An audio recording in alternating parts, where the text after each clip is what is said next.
जालना जिल्ह्यातील मंठा तालुक्यातील तळणी सर्कलमधील पूर्णा नदीकाठच्या टाकळखोपा, वाघाळा, किर्ला, लिमखेडा, उसवद, खोरवड, पोखरी, केंधळे, भुवन, वझर या गावच्या हद्दीतून रात्रंदिवस मोठ्या प्रमाणात अवैध वाळू उत्खनन आणि वाहतूक सुरू आहे।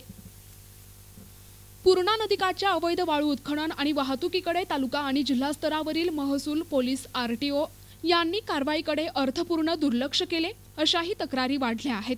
पूर्णा नदीकाठच्या अवैध वाळू वाहतुकीमुळे वर्षभरात तळणी, मंठा आणि लोणार भागातील 10हून अधिक निष्पाप व्यक्तींचे नाहक बळी गेले आहेत। पूर्णा नदीकाठच्या गावांतील नागरिकांना रात्रभर वाळू वाहतुकीच्या वाहनांमुळे झोप लागत नसल्याच्या तक्रारी वाढल्या आहेत। या अवैध वाळू वाहतुकीला नेमके अभय कुणाचे हेच कळायला मार्ग नाही। जिल्हा प्रशासन मात्र धृतराष्ट्रासारखी डोळ्यावर पट्टी बांधून गप्प आहे। पूर्णा नदीकाठच्या वाळू वाहतुकीला वेळीच लगाम लावावा, अन्यथा वंचित बहुजन आघाडीकडून रस्त्यावरची लढाई लढावी लागेल असा इशारा वंचित बहुजन आघाडीचे रामप्रसाद थोरात यांनी दिला आहे। तळणी तालुका मंठा परिसरामध्ये पूर्णा नदीतून बेसुमार 2 खनिजांचं अवैध उत्खनन चालू आहे।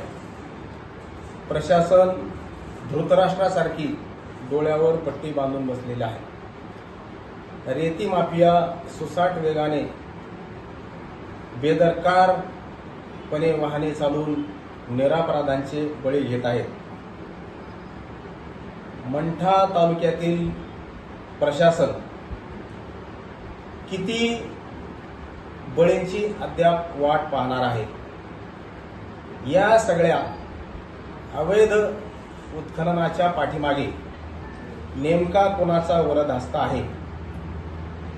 हा धंदा निश्चितपणाने सत्ताधाऱ्यांच्या मर्जीने त्या ठिकाणी चालतो। आकाच्या दबावाखाली प्रशासन कोणतीही कार्यवाही त्या ठिकाणी करत नाही।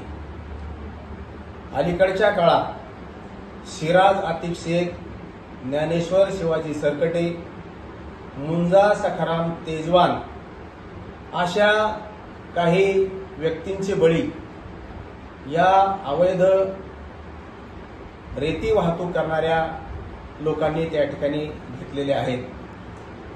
अशा परिस्थितीत प्रशासनाला किंवा प्रशासनाची नेमकी काय मजबुरी आहे ते सताड उघड्या डोळ्यांनी हा व्यवसाय त्या ठिकाणी पाहत आहेत।